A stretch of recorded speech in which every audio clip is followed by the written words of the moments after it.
ಪಾನಿಪುರಿನ ಒಮ್ಮೆ ತಿಂತಾ ಇದ್ರೆ ಮತ್ತೆ ಮತ್ತೆ ತಿನ್ಬೇಕು ಅನ್ಸುತ್ತೆ. ಯಾಕಂದ್ರೆ ಅದಕ್ಕೆ ಕೆಲ ಕಾರಣಗಳಿವೆ. ಆದ್ರೆ ಆ ಕಾರಣಗಳನ್ನ ನಾನ್ ನಿಮ್ಗೆ ಹೇಳಿದ್ರೆ ಬೇಡಾರಿ ಪಾನಿಪುರಿ ಅಂತೀರಾ. ಹಾಗಾದ್ರೆ ಆ ಕಾರಣಗಳೇನು? ಬನ್ನಿ ತಿಳಿಸ್ತೀನಿ.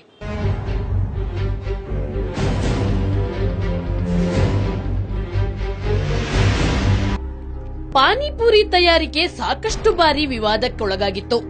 ಪಾನಿಪುರಿಯ ರುಚಿ ಹೆಚ್ಚಿಸಲು ಮೂತ್ರ ಮಿಕ್ಸ್ ಮಾಡ್ತಾರೆ ಅನ್ನೋ ಸತ್ಯ ಸಚಿತ್ರವಾಗಿ ಹೊರಬಿದ್ದಿತ್ತು.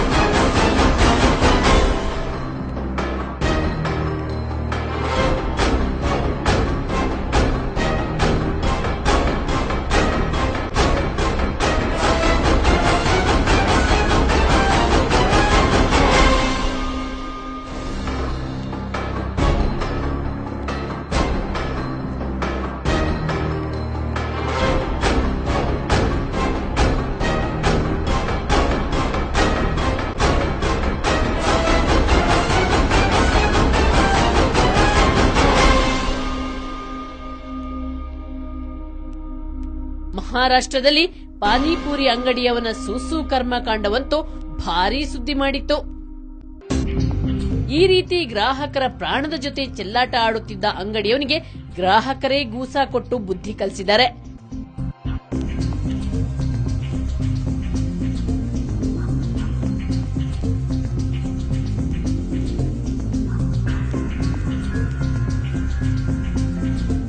ಆದ್ರೆ ನಮ್ಮ ರಾಜ್ಯದ ವ್ಯಾಪಾರಿಗಳು ಮಾತ್ರ ಇನ್ನೂ ಬುದ್ಧಿ ಕಲಿತಿಲ್ಲ. ಸ್ವಚ್ಛತೆಯನ್ನು ಸಂಪೂರ್ಣವಾಗಿ ನಿರ್ಲಕ್ಷಿಸುತ್ತಿದ್ದಾರೆ.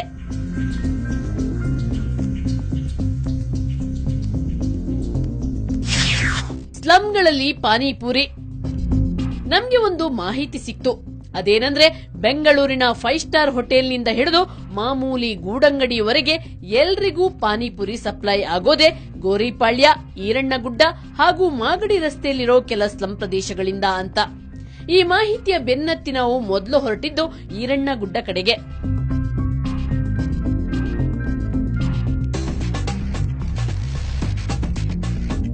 ಆ ಸ್ಲಂನಲ್ಲಿ ಹೆಚ್ಚಿನ ಎಲ್ಲಾ ಮನೆಯವರು ಪೂರಿ ತಯಾರಿಸೋದ್ರಲ್ಲಿ ಬ್ಯುಸಿ ಇದ್ರು. ಹೊರ ಪ್ರಪಂಚಕ್ಕೆ ಈ ಸ್ಲಂ ನೀಟಾಗಿ ಕಾಣುತ್ತಿತ್ತು. ಆದ್ರೆ ಒಳ ಹೊಕ್ಕಾಗ ಕೊಳಕು ಪ್ರಪಂಚ ತೆರೆದುಕೊಂಡಿತು.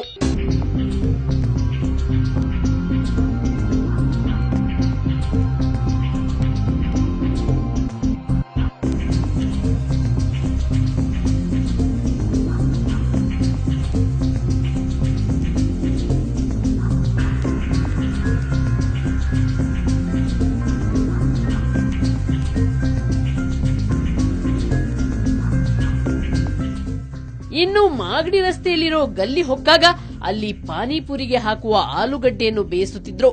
ಅದನ್ನ ಕಂಡು ನಾವು ಬೆಚ್ಚಿ ಬಿದ್ದೆವು.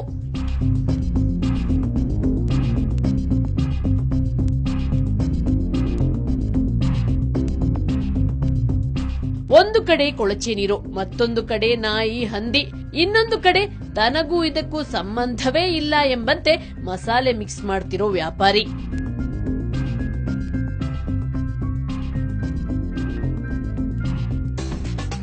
ಈ ಸ್ಲಂಗಳಲ್ಲಿ ಸ್ವಚ್ಛತೆ ಅನ್ನೋ ಪದಕ್ಕೆ ಅರ್ಥವೇ ಗೊತ್ತಿಲ್ಲ. ಅಂಥ ಕೊಳಚೆ ಪ್ರದೇಶದಲ್ಲಿ ರುಚಿ ರುಚಿಯಾದ ಪಾನಿಪುರಿ ಸಿದ್ಧವಾಗುತ್ತಿದೆ.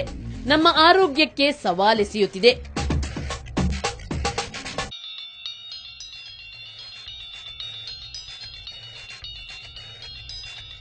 ಬೇಡಾರಿ ಪಾನಿಪುರಿ ಅಂತ ಹೇಳೋಕೆ ಬಲವಾದ ಕಾರಣ ಇದೆ.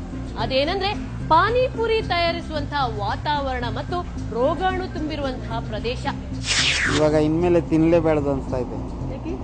ಇಷ್ಟು ಗಲೀಜ್ ನೋಡ್ಕೊಂಡು ನಾವು ಇನ್ನವರೆಗೂ ನೋಡೇ ಇರಲಿಲ್ಲ. ಇವಾಗ ನೀವು ಬಂದಾದ್ಮೇಲೆ ನೀವು ನೋಡಕ್ ಬಂದಿದ್ದು ಇಷ್ಟು ಗಲೀಜಾಗಿ ಇವ್ರು ಮಾಡ್ತಾ ಇದಾರೆ ಅಂತ ನಾವು ಇವಾಗಲೇ ನೋಡ್ತಾ ಇರೋದು. ಮೊದ್ಲಿಂದ ಇವಾಗ ಕ್ಲೀನ್ ಆಗಿ ಮಾಡಿಕೊಂಡವರು ಇವರು. ಮೊದ್ಲಾದ್ರೂ ಇನ್ನು ಸ್ವಲ್ಪ ಗಲೀಜಿತ್ತು, ಇವಾಗ ಸ್ವಲ್ಪ ಪರವಾಗಿತ್ತು.